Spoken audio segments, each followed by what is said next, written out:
Merci, bonjour à tous et bienvenue dans ce webinaire sur l'implémentation de la méthode Sésame avec System Composer. C'est un webinaire co-animé entre Mathworks et Sésame. De ma part, je suis Ibrahim Sadou, je suis ingénieur d'application MBSE chez Mathworks France depuis 3 ans et demi. Léa, Et Léa Lecam, donc je suis architecte système principal chez Sésame et également responsable de l'académie. Ça va bientôt faire 5 ans. merci Léa. Donc, avant de commencer, je vous propose de jeter un coup d'œil sur l'agenda d'aujourd'hui. Donc, après une brève introduction et mise en contexte sur ce travail-là, on va par la suite avoir une présentation de la méthodologie Sésame par Léa. On verra par la suite une présentation globale des environnements dans l'environnement de Mathworks, de tous les outils qui peuvent entrer en jeu pour arriver à une modélisation dans tous les aspects, architecture, exigence, simulation également. On va par la suite voir le travail qui a été fait de l'implémentation de Sésame sur l'environnement de Mathworks, donc System Composer et autres outils. Par la suite, on verra quelques bonnes pratiques de modélisation par l'IA et on passera par la suite à une session de questions-réponses à la fin. Donc, n'hésitez pas de poser vos questions directement dans le chat. Donc, mon collègue Laurent Royer va essayer de répondre à toutes vos questions dans le chat et sinon, vous pouvez aussi laisser vos questions pour les poser en oral à la fin lors de cette session de questions-réponses. Donc tout d'abord, pourquoi ce travail, pourquoi on a intégré Sésame dans le modèle dans System Composer et les autres outils de Mathworks. Il y a eu quelques besoins exprimés par certains de nos clients sur plusieurs aspects. Pour résumer, on peut dire que le premier intérêt, c'est tout d'abord d'accélérer le déploiement du MBSE. Donc, puisqu'on ne part pas d'une feuille blanche, on a un cadre prêt à l'emploi avec des modèles, un workflow guidé qui permet aux équipes d'être opérationnelles plus vite.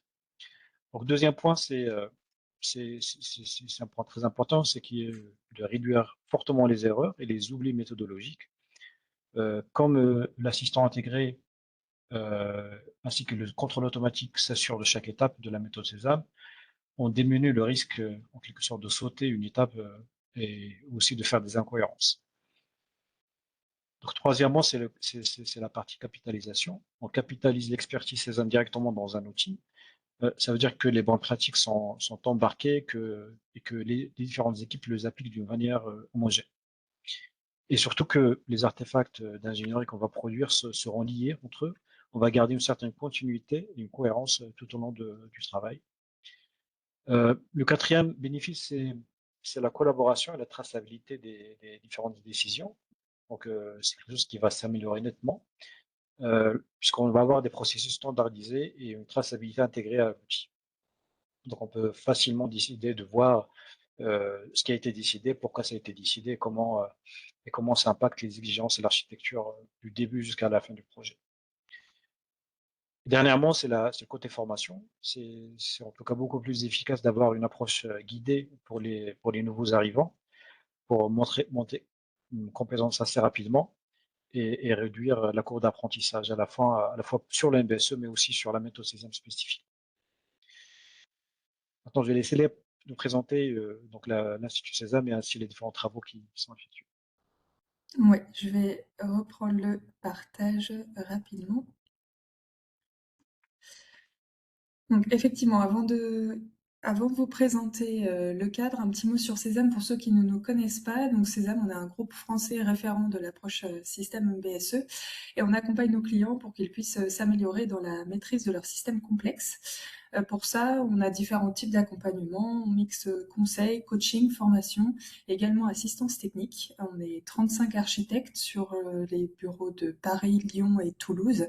On a une très grande communauté autour du MBSE et on a formé plus de 10 000 personnes à l'approche Sésame. On intervient, donc là vous avez une petite vue de nos principaux clients et vous pouvez voir qu'on intervient dans tous les secteurs principaux dans l'industrie, qu'on intervient dans l'aéronautique, la défense spatiale, l'automobile, le ferroviaire, mais également l'énergie et aussi la construction. Alors, je vais revenir d'abord, avant de rentrer dans la description du cadre, je vais revenir aux motivations de l'architecture système. Pourquoi on met en place de l'architecture système et pourquoi on met en place du MBSE? Bien, c'est pour répondre à tout un tas d'écueils qu'on observe dans l'ensemble des secteurs quand cette approche n'est pas correctement déployée. Donc là, sur la gauche, bah, vous avez certains exemples d'écueils typiques qu'on peut rencontrer dans la mise en place et dans le développement de systèmes complexes, et que la mise en œuvre d'une approche système va pouvoir corriger. Donc, quels sont ces écueils? Vous allez peut-être vous reconnaître là-dedans. Les premiers, on peut avoir une solution inadaptée aux besoins et aux contraintes externes, potentiellement parce que les parties prenantes n'ont pas été assez impliquées au départ. On va avoir des performances insatisfaisantes ou une solution trop coûteuse à la fin. On peut avoir des problèmes d'intégration avec du travail de reprise pour corriger ces problèmes, dû à une personnalisation coûteuse spécifique à un client, une maturité insuffisante, et puis enfin des différences de compréhension entre gestion de programme et les différentes équipes d'ingénierie. Et dans ce cas-là, encore une fois, bah, ça amène à des reprises ou même à des fonctionnalités inutiles ou manquantes et encore à des inefficacités. Donc tout ça, généralement, c'est dû à un manque de prise en compte des parties prenantes au départ et puis un manque de coopération interne. Et ça, toute l'approche système, bah, ça va permettre de réduire le risque de tomber dans ces écueils. Parce que l'approche système va permettre de gérer et maîtriser la complexité, parce qu'on va avoir une meilleure connaissance des interfaces, qu'elles soient internes ou externes. Ça va nous permettre de mieux appréhender les différentes dépendances, permettre de mieux répondre aux besoins et aux contraintes des parties prenantes, tout en étant plus rentable, parce qu'on va utiliser la valeur et le risque comme paramètres clés de conception. L'architecture système va également permettre d'aligner les différentes parties prenantes et l'équipe projet sur une vision partagée du système, comment il va fonctionner, comment il va être déployé, comment il va être exploité, et puis enfin d'être challengé plus efficacement par ses pairs. Alors, qu'est-ce que vraiment le MBSE? J'ai cité architecture système, MBSE, on entend de nombreux termes, parfois pour représenter des activités similaires, parfois non. Donc le terme MBSE, parfois, il est un peu utilisé comme un mot fourre-tout, donc là, je vais essayer de vous redonner une définition. Donc, qu'est-ce que le MBSE? MBSE, ça veut dire ingénierie système basée sur les modèles. Là, vous avez la définition qui vient de Linkozy. L'ingénierie système basée sur les modèles, donc le MBSE, est l'application formalisée de la modélisation pour soutenir les activités de définition des exigences du système, de conception, d'analyse, de V&V tout au long de son cycle de vie. Donc on retrouve deux composantes, ingénierie système. Donc qu'est-ce que l'ingénierie système? Bah, son objectif, ça va être de formaliser et de maîtriser la conception et la validation des systèmes complexes, puis basé sur un modèle, c'est-à-dire que là, on va s'appuyer sur une approche outillée de l'ingénierie système, c'est-à-dire qu'on va axer cette définition sur l'utilisation de modèles comme principal moyen d'échange d'informations et plus sur des documents. Donc là, vous avez un aperçu du modèle d'un système avec le cadre Sésame. Donc un modèle d'un système, il est constitué de vues. Donc ce sont différentes représentations du système selon une perspective donnée, selon différents points de vue. Et toutes ces vues sont liées entre elles. Alors le MBSE, il va reposer sur 4 piliers. Pour avoir un bon modèle à la fin, on va devoir s'appuyer sur 4 piliers.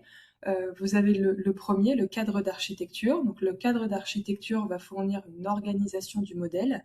Donc ça fournit des conventions et des règles pour organiser toutes les vues que je viens de vous montrer. Et ça vous donne le champ des possibles, des diagrammes que vous allez pouvoir réaliser pour décrire votre système.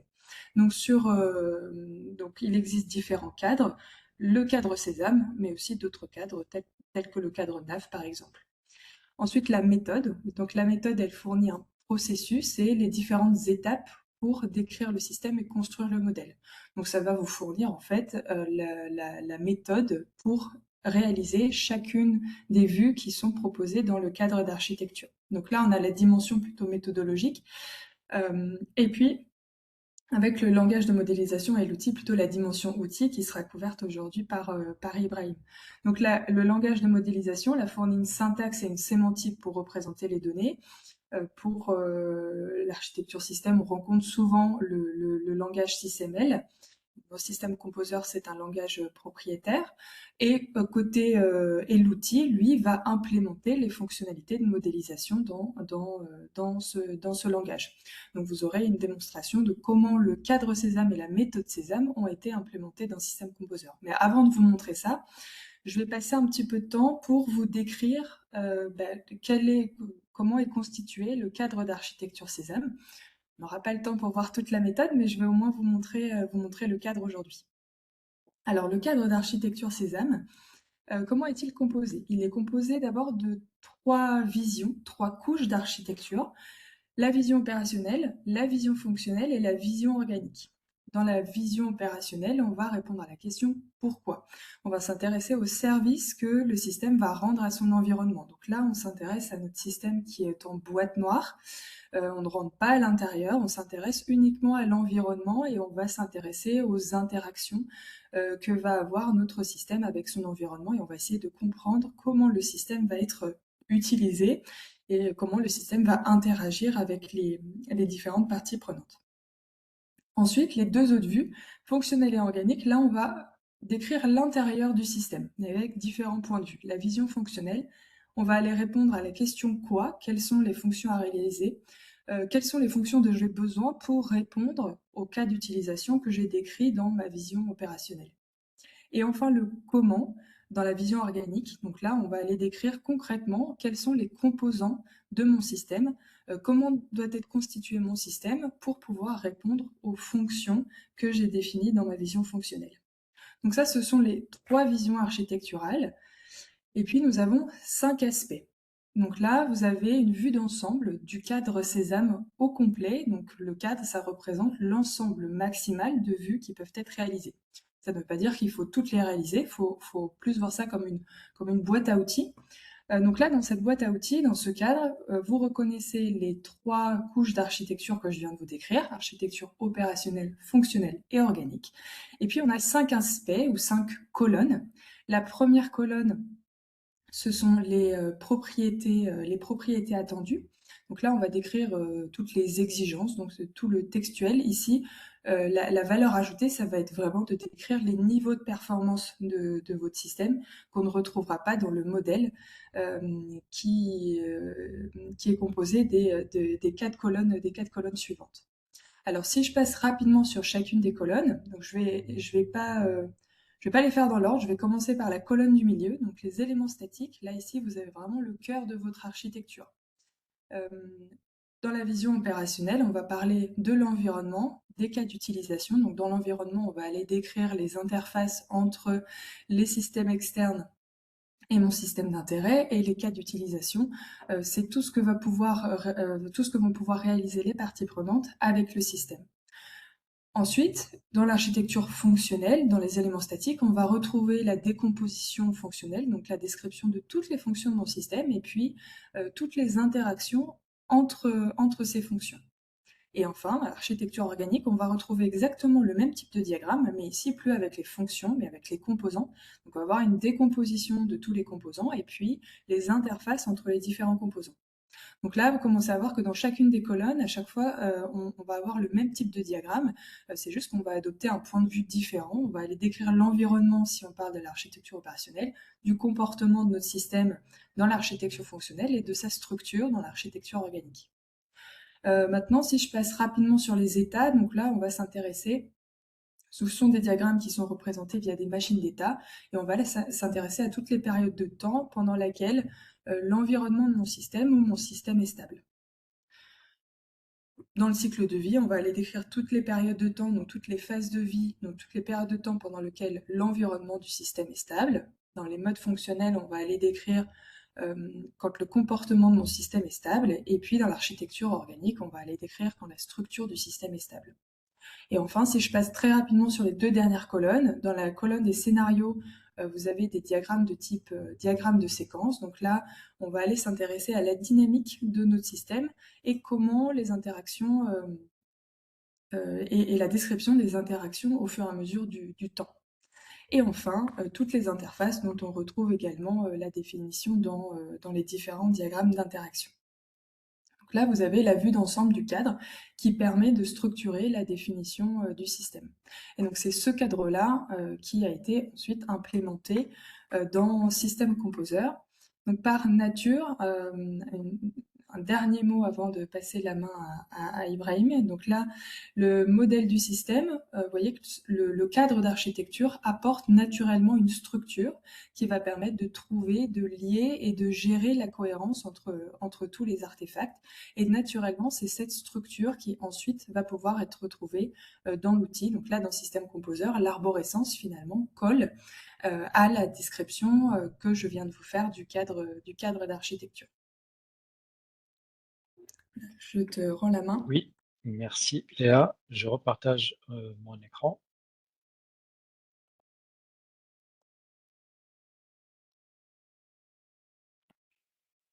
Très bien. Donc, juste avant de passer à l'implémentation du travail qui a été fait d'implémentation de ces armes dans System Composer, un tour rapide pour comprendre un peu l'environnement MBSE donc, les différents outils de MBSE dans Mathworks. Donc bien entendu, System Composer est la pierre angulaire de ces différents outils. Donc, System Composer va apporter un certain nombre de capacités, par exemple tout ce qui est décomposition d'architecture. Donc, on a vu qu'on parle de décomposition dans les 3 couches d'architecture. Il apporte également de pouvoir donner des propriétés aux objets qu'on va manipuler, donc des fonctions, des composants, également des différentes parties prenantes dans notre système. On peut également apporter les définitions entre les échanges fonctionnels qu'on peut avoir, les échanges entre les différents composants également. Apporter également la vue dynamique à travers les diagrammes de séquence, par exemple, ou alors Stateflow qui va apporter l'aspect machine data. On peut également, avec System Composer, avoir un certain nombre de livrables qui sont demandés par la méthode Sésame dans différentes activités. Et on aura la toolbox, Requirement Toolbox, qui va être là pour décrire les différents objets d'exigence. Donc, on parle par exemple des besoins. Dans la partie opérationnelle, on parle d'exigences fonctionnelles ou d'exigences physiques dans les autres niveaux. Donc, puisqu'on est dans l'environnement de MATLAB, on peut également apporter un certain nombre d'analyses, de compromis, pour faire des choix d'architecture directement à l'aide de MATLAB, en faisant des analyses trade-off, compromis par exemple. De l'autre côté, on peut également intégrer System Composer avec les autres outils dans Mathworks. Je parle par exemple de Simulink Fault Analyzer qui va être là pour apporter l'aspect analyse de modes de défaillance, par exemple, ou l'injection de fautes lors des simulations. On peut également apporter un certain comportement aux différents objets, les fonctions, les systèmes, les sous-systèmes dans notre architecture Sésame, en rajoutant un peu de comportement plus ou moins fidèle à la réalité en fonction du besoin qu'on a derrière la simulation. Et bien sûr, si on parle de tests, on peut automatiser les tests ainsi que l'évaluation des résultats avec Simulink Test. Donc voici un peu l'environnement, différents objets ou outils qu'on a utilisés dans cette implémentation.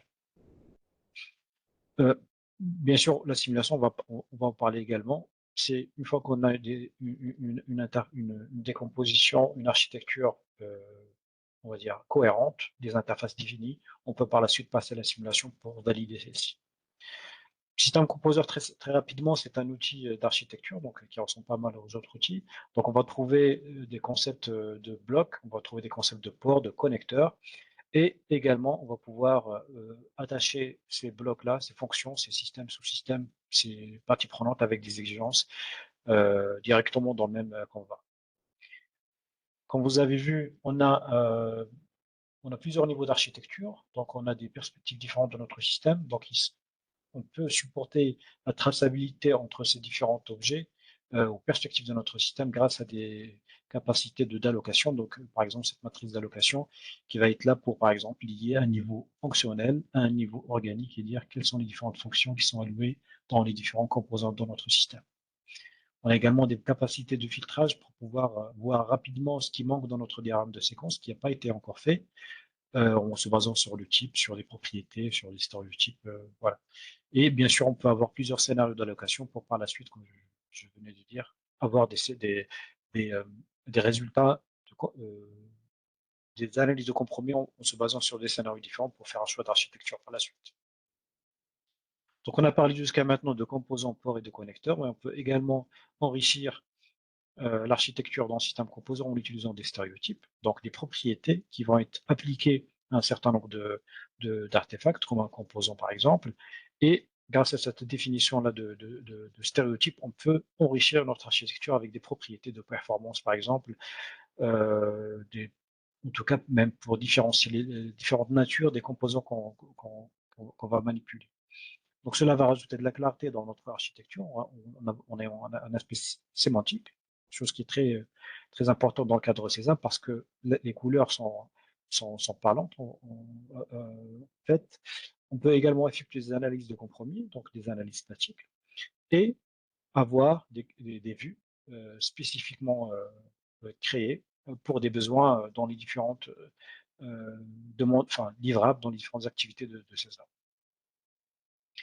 Donc, rapidement, si je souhaite vous donner un mapping, un exemple de mapping sur ce travail, on va se concentrer sur l'aspect opérationnel, mais par la suite, on va faire le parallèle avec les autres niveaux de perspective Sésame. Euh, voilà, ce sont des concepts qui ressemblent pas mal, donc on aura à peu près le même mapping. Donc sur l'aspect opérationnel, on va commencer par le stakeholder analysis. Donc c'est pour ce besoin-là, on va utiliser des architectures système composer ainsi que des vues de décomposition pour avoir par exemple la décomposition, le breakdown de différentes parties prenantes, bien sûr avec les stéréotypes pour venir typer ces stakeholders-là. Pour définir les interfaces opérationnelles, dans ce cas-là, on va utiliser donc les flux opérationnels euh, qui vont être typés par notre définition de l'interface qui va être sauvegardée ou stockée dans des dictionnaires de données. Pour la partie analyse de besoin, utiliser des objets de requirement, des exigences qui vont être liés avec des liens de traçabilité, par exemple, vers des stakeholders.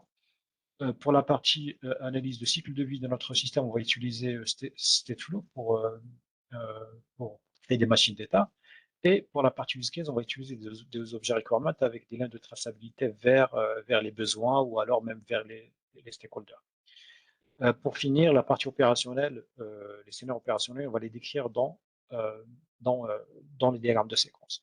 Donc voici un exemple de mapping qui a été fait à la fois dans le niveau opérationnel, fonctionnel et organique. On s'est reposé sur ça pour définir un peu la nature de chaque objet. Donc là maintenant, on va passer à la démonstration directement dans l'outil pour voir en fait comment ce travail a été fait. Donc, je vais juste partager mon autre écran un instant.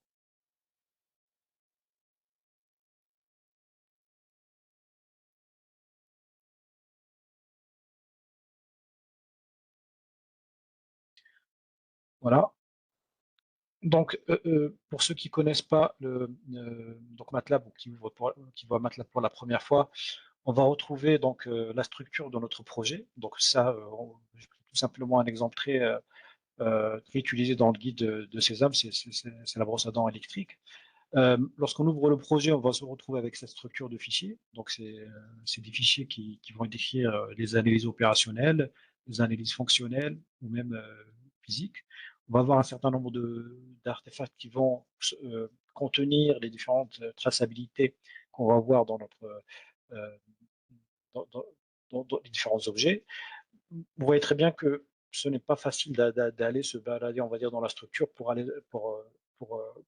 lorsqu'on a un certain nombre d'artefacts à ouvrir en même temps. Donc pour cela, dans le cadre de ce travail, on a également prévu une application qui a été construite avec Lab Designer, dans laquelle on va retrouver l'analyse, enfin la structure du cadre Sésame, en partant de la partie opérationnelle jusqu'à la partie d'architecture, avec des raccourcis et des boutons qui vont faciliter un peu l'analyse de traçabilité, par exemple, euh, euh, ou des diagrammes de traçabilité. Donc, une fois qu'on a vu cette structure-là, donc là, première chose qu'on va faire, on va ouvrir la partie environnement de notre système. Donc là, vous allez trouver un peu, vous allez reconnaître un certain nombre de choses. On a notre système au milieu, donc qui est tagué en tant que tel, pas via les stéréotypes. Donc là, si j'affiche le Property Inspector au côté, je vois en fait en cliquant sur mon objet système d'intérêt que j'ai un certain nombre de propriétés qui sont relatives à mon système d'intérêt. Donc ça peut être une version, ça peut être une description, et aussi en ce qui concerne les stakeholders de mon système. Donc là, il s'agit d'un stakeholder, d'un utilisateur final en quelque sorte. Et j'ai également un certain nombre de stakeholders, ça peut être un régulateur, ou même la partie prenante qui va construire, enfin, qui va concevoir ou construire mon système. Donc en plus de ce diagramme de contexte, on va dire, on peut également venir décrire des échanges opérationnels. Donc on peut également taguer le connecteur pour pouvoir capturer un certain nombre d'éléments. Donc, ça, on va dire, c'est la première vue qu'on va voir dans notre vue d'architecture. On peut également ouvrir, grâce à l'application, l'analyse de besoins, donc qui va s'ouvrir sous forme d'une table d'exigence, en quelque sorte. Donc là, on va retrouver les besoins que le système doit réaliser, en quelque sorte, avec un chapitrage en fonction des différents stakeholders. Donc, c'est une proposition, bien sûr. Donc là, on va retrouver le texte du besoin, mais également le lien d'implémentation, parce que chaque besoin est lié à une certaine partie prenante de mon système. Donc, si je clique donc avant de cliquer, pardon, on peut éditer bien sûr les besoins dans cette fenêtre à gauche, à droite de l'écran du Requirement Editor. Il faut savoir qu'on peut à la fois utiliser le Requirement Editor comme un outil d'autoring, de rédaction d'exigences, mais aussi comme un outil intermédiaire pour importer des exigences si vous avez un outil de requirement spécifique. Donc maintenant, si je clique sur le user, bien sûr, cela va me faire amener à ma vue d'architecture. Pour pouvoir voir les deux aspects, donc besoin et architecture, donc il suffit d'ouvrir le Requirement Manager directement dans System Composer. Et donc là, on va voir les différentes exigences qui sont liées aux différentes parties prenantes de mon système. Donc là, j'ai fait le choix d'afficher un certain nombre d'exigences. Ça ne veut pas dire qu'il n'y a que 4 exigences ou besoins qui sont implémentés, mais on peut afficher d'autres exigences si c'est pertinent pour des besoins de communication, par exemple. Donc, pour créer ces liens de traçabilité, rien de plus simple, on prend juste l'exigence en question et on fait un lien de drag and drop vers l'élément qu'on souhaite tracer. Donc, il y a cette facilité-là de création de liens, en plus de la visualisation dans le même diagramme de contexte et d'exigence. Maintenant, si je reviens sur mon application, on peut également définir les cycles de vie de mon système, donc tout simplement comme machine data dans Cessflow. Donc là, on a pris quelque chose d'assez simple pour le cycle de vie. On peut faire beaucoup plus compliqué. Et bien sûr, les cycles de vie vont m'amener bien sûr au cas d'usage de mon système. Donc, si je clique sur le cas d'usage de mon système, je vais ouvrir cette nouvelle table en fait, qui définit en fait mes cas d'usage du système, ainsi que le lien que ces cas d'usage-là ont vis-à-vis des besoins de mon système. Bien sûr, on peut créer des liens de traçabilité entre les exigences et les cas d'usage en faisant des clics droits, par exemple, ou même en générant des matrices de traçabilité. On verra quelques exemples de ces matrices-là dans les niveaux suivants. Donc, un premier livrable qu'on voit très rapidement dans cette première vue opérationnelle, c'est bien sûr le breakdown des différentes parties prenantes de mon système. Donc pour cela, je vais ouvrir la partie Architecture Views. Ce sont des extracts de vues que je peux générer en se basant sur mon architecture là. Par exemple, là, c'est une breakdown de mes external systems. Je peux également avoir une breakdown des différents stakeholders ou les deux. Donc, ceci va nous aider en fait pour temps réel de savoir quelle est la décomposition de notre système sans se soucier forcément des interfaces et des connecteurs. Donc, lorsqu'on a parlé des cas d'usage, et on a défini les cas d'usage, on souhaite également définir les scénarios opérationnels de mon système. Donc là, on peut utiliser l'arbre de séquence pour définir les échanges fonctionnels, opérationnels, pardon, entre les différents systèmes, entre les différents cas du stakeholder et mon système. Et bien sûr, ce diagramme de séquence, on va l'enrichir lorsqu'on va arriver à la partie fonctionnelle. Donc, maintenant, on va basculer à la vue opérationnelle de mon système.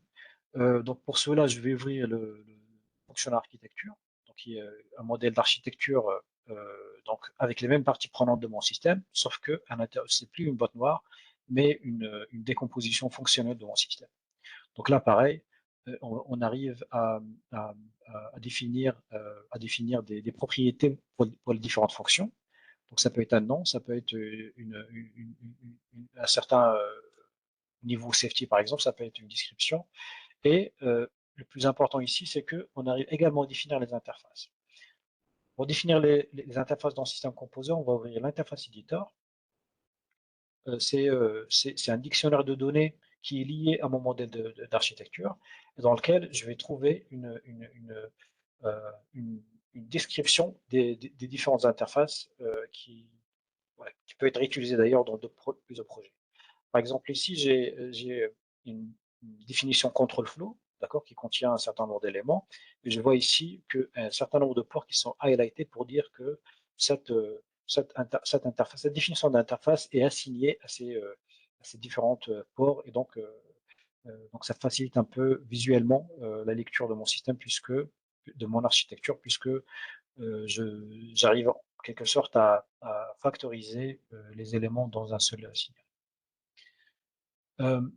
Donc ça, c'est le premier aspect. Le deuxième aspect, c'est la partie, bien sûr, requirement. Si j'affiche également la requirement manager dans cette vue, je me retrouve avec les différentes exigences fonctionnelles qui sont en relation avec mon système. Donc là, par exemple, je vois que cette fonction-là doit implémenter le fait que le système doit avoir 14 jours d'autonomie, par exemple, et toutes les besoins fonctionnels ou les exigences fonctionnelles sont sauvegardés en quelque sorte dans cette function requirement. Donc là, pareil, on arrive à voir les liens de traçabilité vis-à-vis de la fonction qui implémente l'exigence, mais aussi vis-à-vis des besoins au niveau qui peuvent venir de mon niveau opérationnel. Donc, si vous vous rappelez, on avait également un aspect scénario. Donc, on avait un diagramme d'activité, de séquence qui venait de ma vue opérationnelle. Si je clique sur le fonctionnel scénario ici, je vais me retrouver avec la définition des scénarios opérationnels, d'accord, qui sont les mêmes jusqu'à maintenant, sauf que maintenant, ce qu'on peut faire de plus, c'est que on peut rajouter du détail et dire quelle est la fonction en fait qui va intervenir dans cette séquence-là. Là, par exemple, ce que je peux faire manuellement, parce que c'est aussi dans le travail de l'ingénieur système, en fait, de venir d'écrire, par exemple ici, j'ai une interaction entre l'utilisateur et la brosse à dents, je peux dire que ma fonction de gestion d'interface utilisateur ainsi que ma fonction de gestion de l'énergie vont rentrer en jeu pour venir compléter ce scénario qui provient bien sûr de l'analyse opérationnelle. Là, ce qu'on peut faire, c'est venir définir en fait quels sont les ports exacts qui vont contribuer à ce scénario-là. Et bien sûr, plus on rajoute du détail, plus on se rend compte, en fait, peut-être qu'il y a des choses qui manquent, qu'il faudra aller compléter dans l'architecture. Bien sûr, on peut faire de l'édition d'architecture directement depuis les rames de séquence. Donc, autre chose à voir aussi dans cette fonctionnelle, c'est que dans livrable de Sésame, on a un aspect functional breakdown à livrer également. Donc ça, ce sont une décomposition de différentes fonctions. Donc, c'est une visualisation en temps réel de de l'état dans mon architecture. Par exemple, si je viens encore décomposer cette, cette fonction-là en sous-fonctions, en deux sous-fonctions par exemple, je peux, donc ceci va être synchronisé en temps réel dans mon architecture. Et donc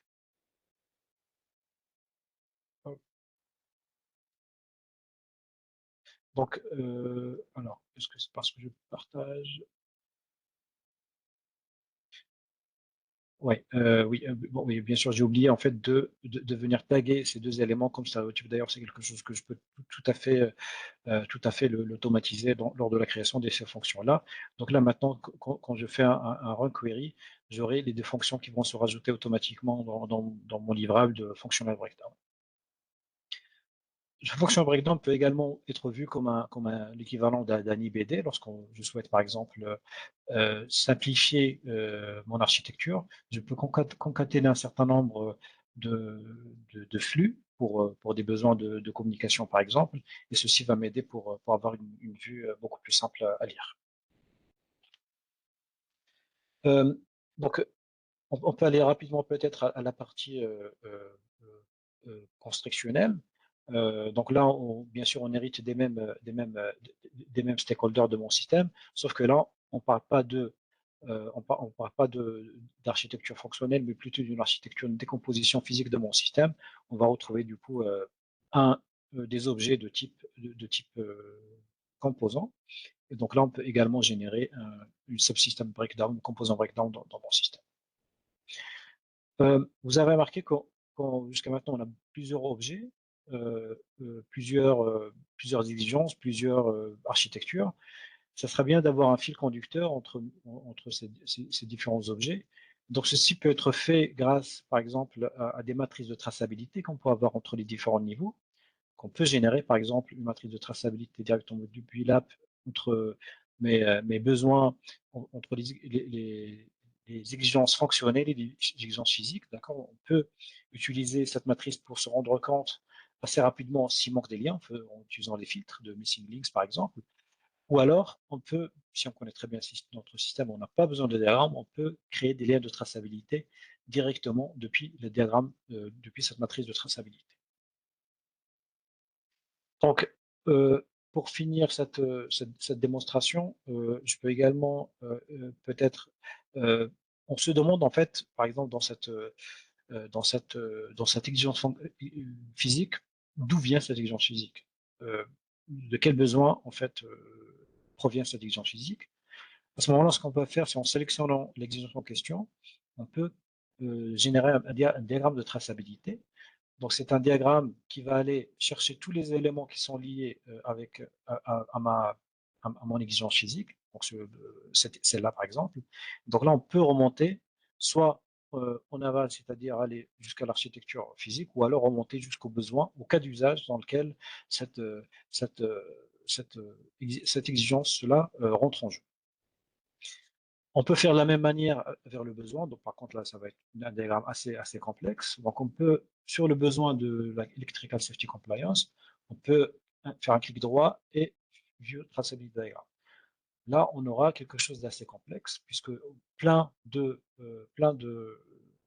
plusieurs en fait, éléments d'ingénierie ont une relation avec ce besoin-là. Je peux choisir d'afficher en horizontal, peut-être ça va être beaucoup mieux. Et là, on peut par exemple filtrer pour ne pas afficher les modes et les états qui sont reliés avec ce besoin-là. Et on se pose la question toute simple, c'est que par exemple, pour quel est l'impact en fait derrière ce speed range-là? Si on décide de changer l'exigence de speed range, en fait, quel est l'impact derrière dans le reste de mes artefacts? Donc, on va essayer de faire de l'expérience. On va aller dans notre exigence speed range et je vais tout simplement changer une valeur dans mon exigence. Donc, je vais faire un save. Donc là, donc ça peut être fait par la même personne ou par une autre personne. Donc là, tout de suite, vous voyez en fait qu'on a un certain nombre de liens qui vont avoir cet aspect-là, qui sont highlightés. pour dire en fait que ce lien devient suspect. On peut voir également la même chose dans le diagramme de séquence. Si je fais analyser, là, je peux voir qu'il y a un certain nombre de liens qui devient rouge avec des pointillés pour dire attention, cet objet-là a changé. Donc peut-être cela a un impact sur les autres objets qui sont liés. Donc pour travailler plus proprement, on peut faire un view traçability diagramme du speed range. Et donc là, je peux voir clairement quelles sont les différentes différents liens suspects que je dois aller vérifier. Pour supprimer, on va dire, pour ce warning, je peux tout simplement naviguer vers le lien en question et faire un clear issue, d'accord, avec un commentaire de ma part pour dire il n'y a pas d'impact sur ce lien-là. Donc là, si je fais encore une fois analyser, je vois tout de suite que le lien en question n'est plus en warning. Donc voilà en quelques mots ce qu'on peut faire avec cette implémentation-là. Maintenant, je vais partager mon autre écran pour la suite de la démonstration.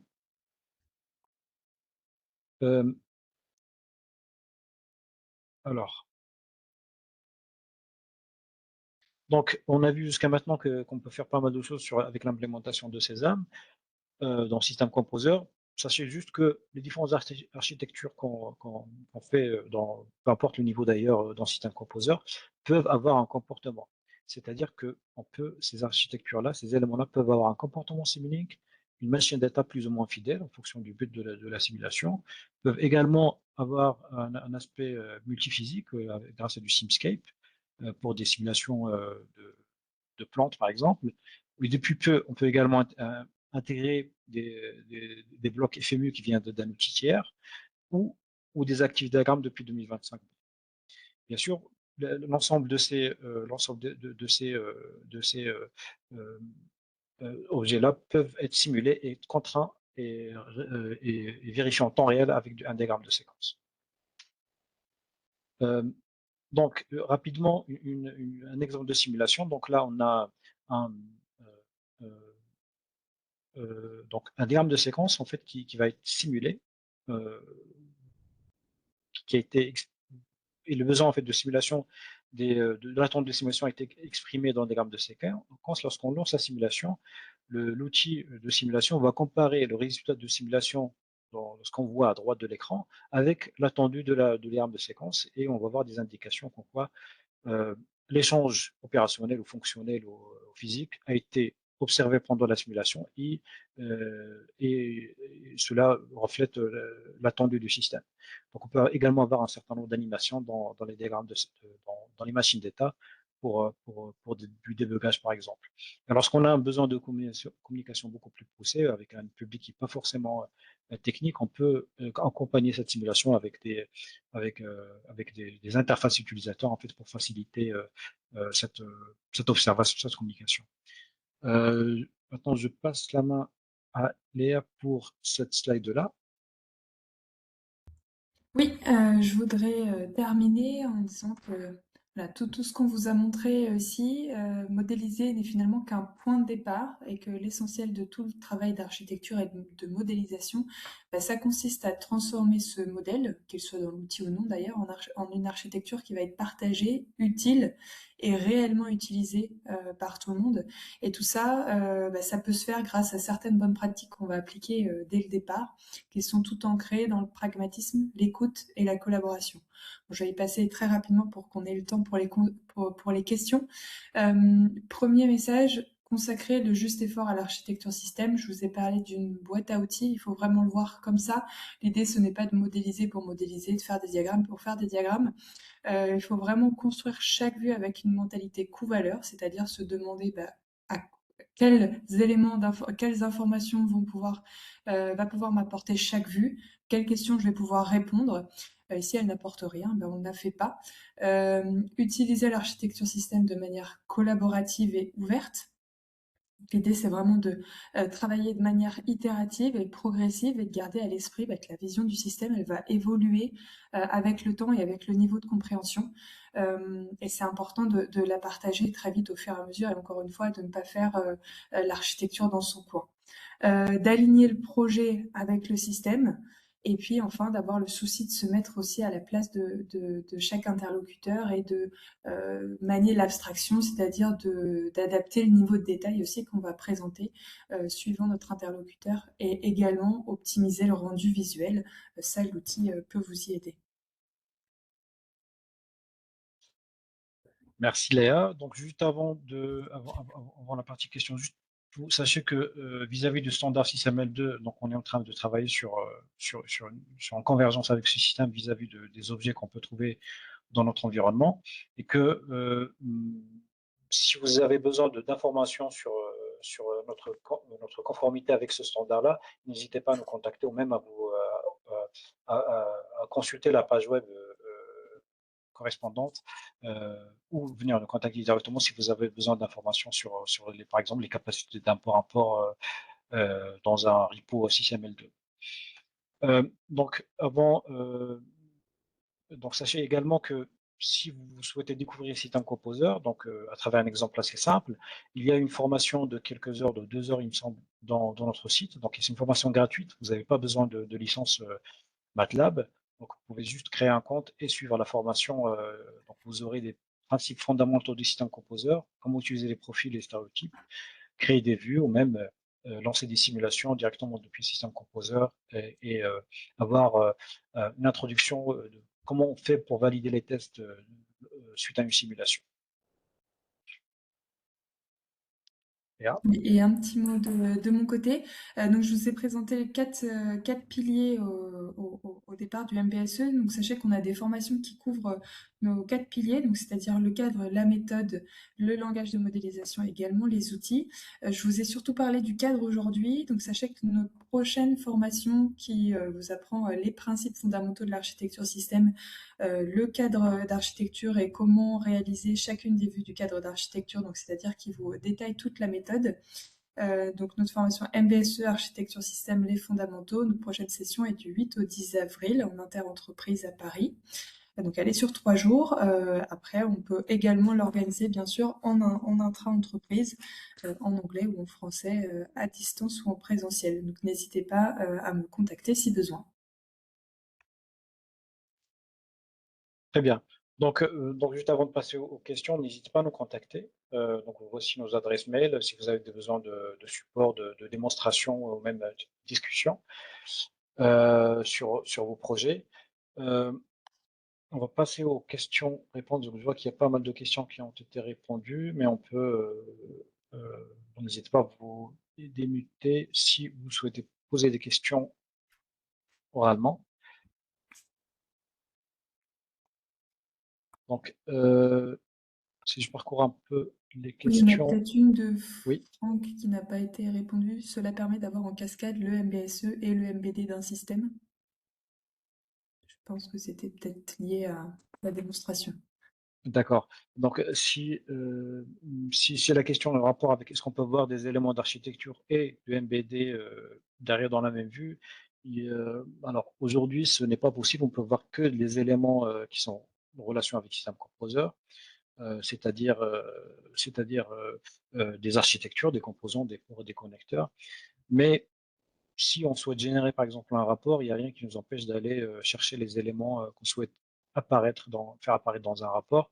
On a les API qui permettent euh, de faire ça.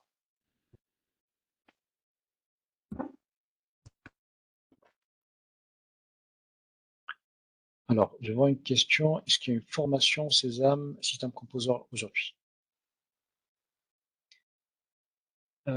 Donc, on est en train de travailler sur le contenu d'une formation jointe. Et donc, je vous laisse venir me contacter si cela vous intéresse. On peut discuter ensemble.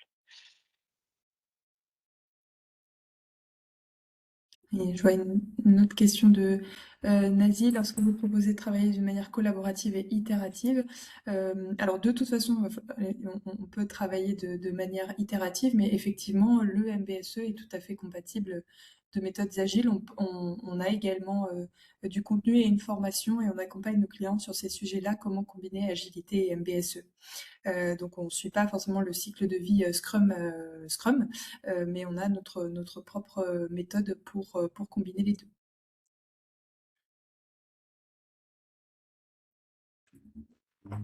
Très bien. Je vois que certaines questions sur l'interopérabilité vis-à-vis des outils de gestion d'exigence, type JAMA, Polarion ou autres. Alors, pour chaque outil, on aura une façon différente de s'interfacer avec cet outil-là, mais sachez que il y a toujours une solution. Ça peut être des fichiers intermédiaires dans les pires des cas, ou alors une interopérabilité directement vers le serveur, on va dire, avec un protocole comme le protocole OCLC qui est utilisé, qui est open source et utilisé entre les entre les différents outils MBSE.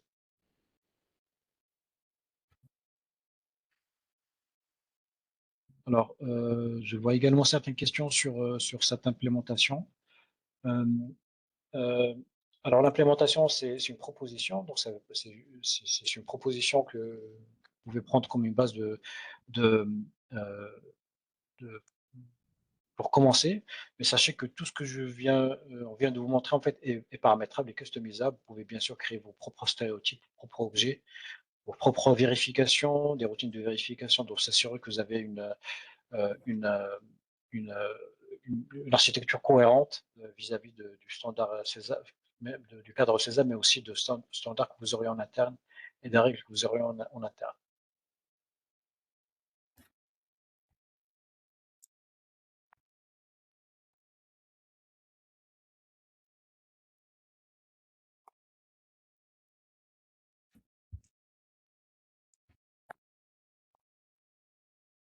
Alors, une question de Valentin.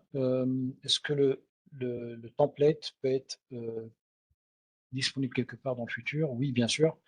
Si vous avez les outils, en tout cas, de pouvoir l'évaluer, on peut très bien partager le template avec vous.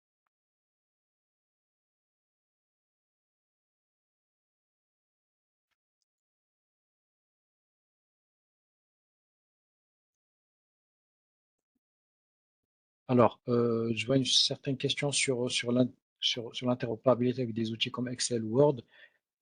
Oui, on peut s'interfacer avec des outils de ce type-là pour faire bon, ça dépend où se trouve la source de vérité de ces exigences. Est-ce que se trouve dans le Requirement Editor ou alors dans Word ou Excel? Oui, on peut s'interfacer et aller récupérer à chaque fois les nouvelles versions des exigences.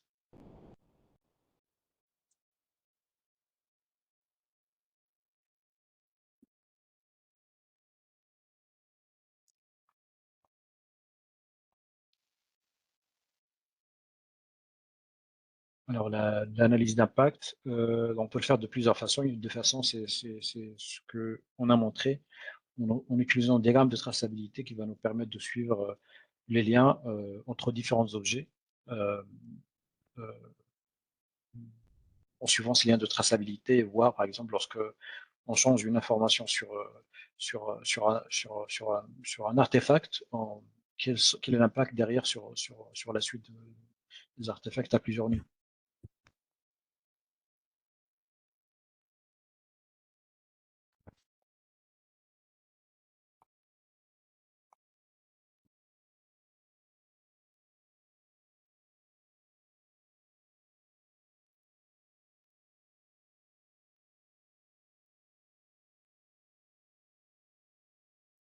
Alors, je pense qu'on a plus de questions. Tu peux me confirmer? Merci à tous. Merci à tous et n'hésitez pas à répondre au questionnaire qui va s'ouvrir juste après vous quittiez le webinaire. Ça nous permettra de nous améliorer aussi, de collecter vos besoins. En tout cas, n'hésitez pas à nous contacter si vous avez besoin de support, d'informations supplémentaires. Merci à vous et bonne Merci. journée.